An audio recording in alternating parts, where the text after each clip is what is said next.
What's up guys, welcome back to my channel. आ गया हूं लेकर एक और बहुत ही कमाल की स्ट्रैटेजी वीडियो। जो बच्चे मुझे रेगुलरली फॉलो कर रहे हैं वो जानते हैं कि हर एक सब्जेक्ट स्पेसिफिक स्ट्रैटेजी वीडियोस आ रही हैं।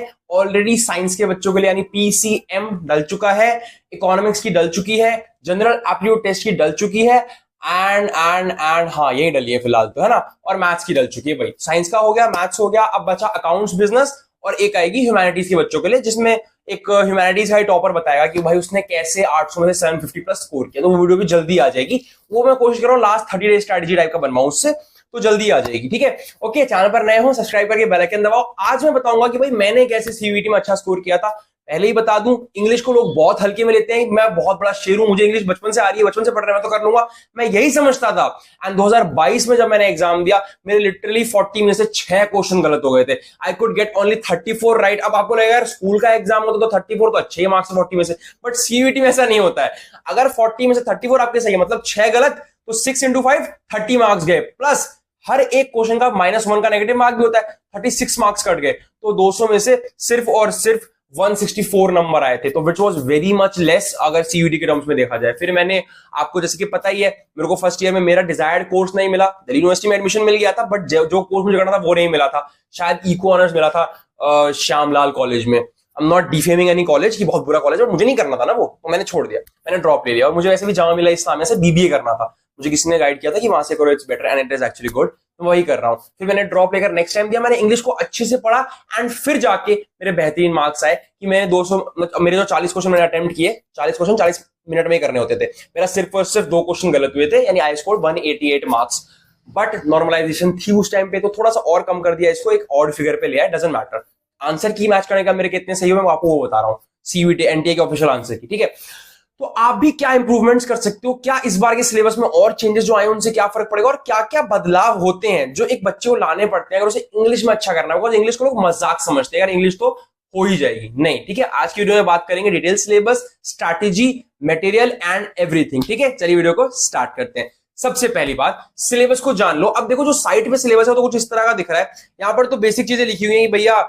एक पार्ट में कॉम्प्रिहेंशन आएंगे 3 तरह के, फैक्चुअल, आपका नैरेटिव और लिटरेरी। और दूसरा जो पार्ट है बच्चों, उसमें सिर्फ और सिर्फ 4-5 टॉपिक में बांट दिया। अब मैच द फॉलोइंग जो लिख दिया, अब मैच द फॉलोइंग में तो पूरी दुनिया कवर हो जाती है ना। मैच द फॉलोइंग में कुछ भी आ सकता है, टेंसेज, एडवर्ब, प्रोवर्ब, कुछ भी हो सकता है, किसी भी चीज का मैच द फॉलोइंग होता है। इसीलिए इनने ऊपर देखो एक लाइन लिखी है, यहाँ पे क्या मेंशन किया है कि इन टॉपिक से सिलेबस आपका होगा, लेकिन सिर्फ इनसे नहीं होगा। मतलब these are the most relatable topics, लेकिन these are not the only topics. मतलब ग्रामर की दुनिया से कुछ भी आ सकता है, बट ये मोस्ट कॉमन टॉपिक्स उन्होंने बताए हैं। एंड इन्होंने बड़ी स्मार्टली वहां पर मैच द फॉलोइंग फिर इन द ब्लैंक्स लिख दिया। उसके अंदर कुछ भी दे सकते हैं, लोगों सिलेबस बताना थोड़ी हुआ। तो आपको मैं बेसिक बताता हूँ, कॉम्प्रिहेंशन का आपने वहां पर देख लिया, वही है। आपके जो ग्रामर के बेसिक मेन टॉपिक्स होते हैं वो कुछ इस तरह के रहेंगे, स्क्रीन पे आपको लिस्ट दिख जाएगी, ये मेन टॉपिक्स रहेंगे। लेकिन बच्चों ये भी शायद कम पड़ जाए, इसके बाहर से भी कुछ आ सकता है। तो कैसे करेंगे भैया, पूरी ग्रामर कैसे पढ़ेंगे? तो मेरे टाइम पे जब मैंने फर्स्ट टाइम दिया था, तो मेरी तो खुद की बहन इंग्लिश की टीचर है, तो वो तो रेनन मार्टिन रखती है अपने पास, तो उसने मुझे वही दी थी। Wren and Martin is very good, it's very good, मतलब वो बुद्धि है पूरी ग्रामर की। लेकिन सीयूटी जैसे एंट्रेंस के लिए कुछ स्पेसिफिक पढ़ाई करनी होती है ना, उसके लिए वो उतनी अच्छी नहीं है, बिकॉज बहुत लेंदी है और बहुत कुछ है उसमें। मतलब आप एक टॉपिक में घुसोगे तो उसी में 4 दिन घुसे रह जाओगे, बहुत लेंदी है। तो कोई सीयूटी स्पेसिफिक गाइड आपके पास होना बहुत जरूरी है। तो आप कोई भी 2025 की लेटेस्ट सिलेबस वाली कोई भी गाइड खरीद लो। जैसे मेरे को तो जो गाइड अच्छी लगती है मैंने प्रोडक्ट में टैग कर दिया है, क्योंकि इसमें स्पेसिफिक क्वेश्चंस हैं और पीवाईक्यूज भी दिए होते हैं। इस बुक के अंदर पीवाईक्यूज और मॉक टेस्ट ऑलरेडी गिवन होते हैं, जिनकी बहुत जरूरत पड़ेगी, मैं आगे बताऊंगा। तो मैंने लिंक कर दिया, चाहो तो यहीं से खरीद लेना। और बाकी आपको जो ठीक लगे नए सिलेबस के हिसाब से इंग्लिश की वो गाइड ले लो, मुझे कोई दिक्कत नहीं, गाइड सभी अच्छी होती है। कुछ कुछ स्पेसिफिकली पसंद आती है किसी को कोई पसंद आती है। ठीक है, तो आप गाइड ले लीजिए जिससे आप बेटर समझ पाओ। तो ये सारे जो टॉपिक्स हैं बच्चों, इन सबको पढ़ना है। पर भैया क्या सिर्फ मैं बहुत सारे एमसीक्यू बनाऊं, 2 घंटे पढ़ूं, हो जाएगा? नहीं। अब बात करते हैं स्ट्रैटेजी की। सिलेबस का आपने देख लिया कि थोड़ा सा वास्ट है, कोई स्पेसिफिकली ये नहीं बोल सकता कि यही आएगा। उनने पूरा ही बोल दिया कि सब कुछ ही हम दे सकते हैं, ग्रामर पूरी आएगी, बचपन से जरूर पढ़ते आ रहे हो। लेकिन अब बात आती है, हमेशा बचपन से पढ़ते हुए कुछ ना कुछ ल्यूप होल्स रह जाते हैं। मुझे आते हैं टेंसेज, बट उसके कुछ कुछ क्वेश्चन मुझे फंसा लेते हैं। मुझे आते हैं प्रोनाउंस, मुझे आता है डायरेक्ट इनडायरेक्ट स्पीच, बट कुछ कुछ ऐसे सेंटेंस आते हैं मैं बदल नहीं पाता। एक्टिव पैसिव मुझे आता है, बट कभी कभी कुछ ऐसे क्वेश्चन पैसिव में देते हैं जिसे मैं एक्टिव में नहीं कर पाता। वो ल्यूप होल्स ढूंढना है, वही ल्यूप होल्स पेपर में मिलेंगे। और आपके ज्यादा मार्क्स गंदे नहीं आते किसी के भी इंग्लिश में, 2-3 क्वेश्चन गलत हो जाएंगे, 3-4 गलत हो जाएंगे। अगर आपने 4 क्वेश्चन गलत कर दिए ना, 20 नंबर गए, प्लस 4 नेगेटिव मार्किंग है, 24 नंबर कट गए, 250 में से सीधे 220 के पास आ जाओगे, तो ये काफी कम हो जाता है। इंग्लिश जैसे सब्जेक्ट में ना फुल लाने का ही ट्राई करो, 200 में से 200 लाने का ट्राई करो। देख रहे हो ना, मेरे सिर्फ 2-3 क्वेश्चन गलत हुए, सिर्फ 3 क्वेश्चन गलत होने पर भी बंदे की परसेंटाइल 98 99 नहीं आ रही है, सीधे 93 94 आ रही है, तो काफी गिर जाता है, आप बहुत लोगों से पीछे हो जाओगे। दिल्ली यूनिवर्सिटी में जाना तो फुल लाने के लिए ट्राई करना ही पड़ेगा, ठीक है। तो पहले भैया ब्रशअप करना पड़ेगा। क्या करना पड़ेगा? ब्रशअप। वो जो लूपहोल है भरना पड़ेगा। कैसे भरना पड़ेगा? अब वो आप पे भी डिपेंड करता है, आपको जो भी गाइडेंस पसंद आ रही हो, जिसकी भी आप उससे ले सकते हो। मैं पर्सनली सजेस्ट करूंगा, एक बहुत ही कमाल का क्रिएटर है भाई, डियर सर। उनकी बात में मतलब जो जितने उनके सब्सक्राइबर्स है ना, मुझे लगता है वाजिब है, उस बंदे के उतने होने चाहिए थे। जितना एफर्ट वो लगाते हैं अपनी वीडियोज में, जितना एफर्ट लगा के, मैं कोई प्रमोशन नहीं कर रहा हूँ, उनको जरूरत भी नहीं है किसी से प्रमोशन कराने की। डियर सर हो गया, नीतू मैम हो गया, ये सब लोग बहुत अच्छा पढ़ाते हैं, बट डियर सर का मुझे पर्सनली बड़ा पसंद आता है। वहां से आपने करना क्या है, ये जो सारे टॉपिक्स मैंने स्क्रीन पे दिखाया, मेन वाली है, जो आप गाइड खरीदोगे, गाइड में टॉपिक्स का नाम लिस्टेड होगा ऑलरेडी, जितने भी टॉपिक्स हैं, उन सबके वन शॉट देख लो यार सर की वीडियो से। सर एक एक एग्जांपल दे दे के सारे टफ क्वेश्चंस करा देते हैं। तो डियर सर या नीतू मैम, जो भी आपको अच्छा लगे, मेड इंग्लिश इजी करके, English with mind with English, कुछ करके भी चैनल, आई डोंट नो नाम याद नहीं है, तो उसको भी कर सकते हो। पर कोई ऐसा बढ़िया चैनल पकड़ के, डियर सर खासतौर से मुझे अच्छा लगा, पकड़ के वन शॉट्स देख लो हर टॉपिक के। इससे क्या हुआ, ब्रशअप हो गया है। वो जो मुश्किल वाले पार्ट्स है ना, वो भी कराते हैं। ऐसा नहीं कि इजी इजी करा के करा दिया, ठीक है। वो ब्रशअप करके आपके क्या कर देंगे, रिवीजन करा देंगे। बचपन से ग्रामर पढ़ी है, बट एक रिवीजन की जरूरत है। एंड अगर आपको चाहते हो कि आप एमसीक्यू गाइड से ना पढ़ो, आप चाहते हो रिवीजन भी भैया कोई ऑनलाइन ही करा दे, एमसीक्यू करा दे, तो उसके बहुत तरीके। एक तो आप मेरे चैनल के प्लेलिस्ट सेक्शन पे जाओ, नीचे स्क्रॉल करो, नेहा मैम ने ऑलरेडी प्लेलिस्ट बना के छोड़ दी है। उसमें एक प्लेलिस्ट में 16 वीडियोस है, टॉपिक समझाया पहले, फिर एमसीक्यू कराए, और एक प्लेलिस्ट में 6 वीडियोस है, वहां भी टॉपिक समझाया, एमसीक्यू कराए। तो 22 वीडियोस है नियरली, पूरा सिलेबस सीयूईटी का उसमें कवर करा है, सारे एमसीक्यू करा दिए। तो वहां से आपको ये पार्ट करना पड़ेगा, ठीक है। ये मैं भी पार्ट 2 की बात कर रहा हूँ, कॉम्प्रिहेंशन वाले की बात नहीं हो रही है। तो आपको करना क्या, पहले वन शॉट देखिए, पूरा कॉन्सेप्ट क्लियर करना है। फिर क्या करना है भैया, फिर चैप्टर वाइज एमसीक्यू, जो मैं हमेशा बोलता आया हूँ। ये भैया कैसे होते हैं, जो टॉपिक का नाम है, जिसकी भी गाइड आपने खरीदी है, उस गाइड में टॉपिक वाइज एमसीक्यू होंगे ना, उसके बहुत सारे एमसीक्यू लगाओ भैया, थोड़े बहुत नहीं, बहुत सारे एमसीक्यू। बिकॉज इंग्लिश में आपको नहीं पता कौन सा वाला आ जाएगा, एंटोनिम सिनोनिम में कौन सा वाला आएगा आपको नहीं पता, तो रोज आधे घंटे 20-20 एमसीक्यू एंटोनिम सिनोनिम के याद करने हैं, वन वर्ड मीनिंग 20-20 याद करनी है। यहां से लेकर एग्जाम होने तक रोज आधे से 1 घंटा, ज्यादा टाइम नहीं, इंग्लिश के लिए मरना नहीं है, सिर्फ आधे से 1 घंटा रोज देना है इंग्लिश को। मान लो 3 डोमेन्स के लिए आप पढ़ रहे हो, हर डोमेन को 2-2 घंटा दे रहे हो, तो उसके बाद आधा 1 घंटा इसको दे दिया।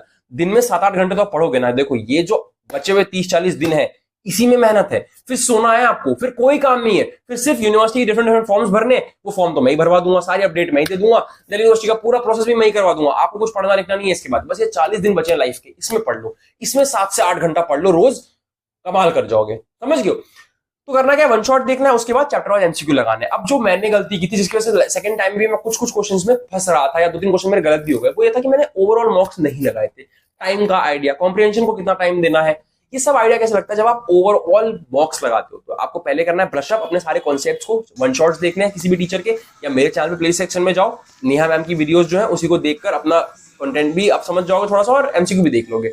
बट मैं पर्सनली कहूंगा वन शॉट पहले डियर सर का देख लेना, वो तो कमाल आदमी है, ठीक है। वो कर लिया, थोड़े चैप्टर वाइज एमसीक्यू लगाए, किसी भी गाइड, जो भी गाइड आपने खरीदी उससे चैप्टर वाइज एमसीक्यू लगा दिया। फिर मॉक टेस्ट ले लिए। अब मॉक टेस्ट कहां से भैया, किसी भी गाइड में कोई भी क्वेश्चन बैंक खरीद लो, मॉक टेस्ट आपको मिल जाएंगे। वरना मॉक और पीवाईक्यू आप कहां से खरीद सकते हो, उसके लिए मेरी वीडियो भी आने वाली है कमाल की। हाँ, मॉक टेस्ट और पीवाईक्यू के लिए मैं बहुत कमाल का लॉन्च आपको बताने वाला हूँ, कहां से आप ले सकते हो बहुत ही सस्ते में मॉक्स पीवाईक्यू, सारे डोमेन्स के लिए, सारे सब्जेक्ट्स के लिए। तो उसके लिए भी चैनल को सब्सक्राइब करके रख लो। मटेरियल्स, रिसोर्सेज, दिल्ली यूनिवर्सिटी जाने का रास्ता, जामिया जाने का रास्ता, जामिया इस्लामिया जाने का रास्ता, सब मैं बताऊंगा, आपके साथ लगा हुआ। और सुन लो, जो बच्चे फिजिक्स केमिस्ट्री वाले हैं, बायोलॉजी वाले हैं, फटाफट से प्लेलिस्ट सेक्शन ओपन करो। प्लेलिस्ट सेक्शन में मेरी प्रिपरेशन स्ट्रेटजी वाले पे जाओ। लास्ट 45 डेज में कैसे पढ़ना है वो भी डल चुकी है प्लेलिस्ट। जनरल टेस्ट में कैसे टॉप करना है प्लेलिस्ट डल चुकी है।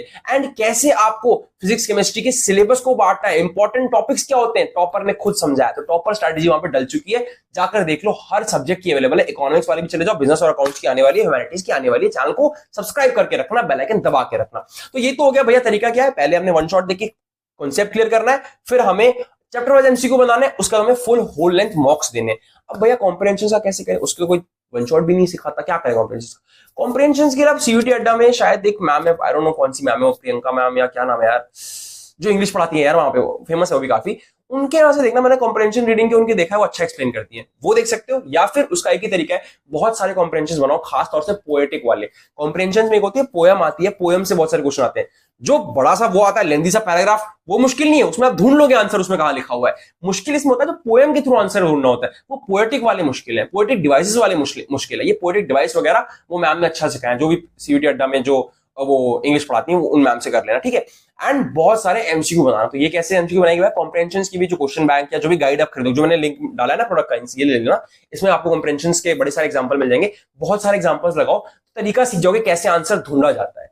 मेन फोकस जो पोएम वाले होते हैं, पोएम वाले थोड़े टफ होते हैं, उसमें डायरेक्ट ढूंढने से आंसर नहीं मिलता, समझना पड़ता है। समझने के लिए प्रैक्टिस चाहिए। तो ये आपको इस तरह से सीख लेना है। तो ये हो गया आपका दोनों पार्ट का डिवीजन। पहले करना है वन शॉट से कॉन्सेप्ट सीखना है, कॉन्सेप्ट सीखो, फिर अपना एमसीक्यूज बनाओ चैप्टर वाइज एमसीक्यू के बाद होल लेंथ मॉक। जब दोनों हो जाए तो होल लेंथ मॉक, और ज्यादा टाइम नहीं देना है।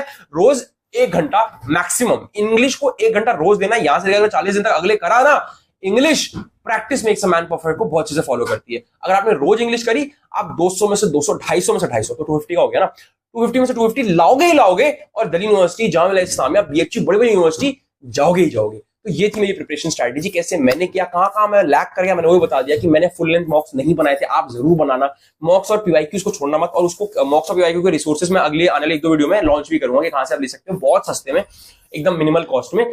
तो वो देखने के लिए चैनल को सब्सक्राइब करके बेल आइकन दबा लो। और स्ट्रैटेजी वीडियोस आती रहेंगी, ह्यूमैनिटीज वालों, कॉमर्स वालों आने वाली है। बिजनेस और अकाउंट्स की तो मैं ही बनाऊंगा, ह्यूमैनिटीज के लिए टॉपर बनाएगा उनका। तो मेरी प्लेलिस्ट को भी ना कहीं पे सेव कर लो, वो अपडेट होती रहेगी। केमिस्ट्री वालों, फिजिक्स वालों जाकर देख लो।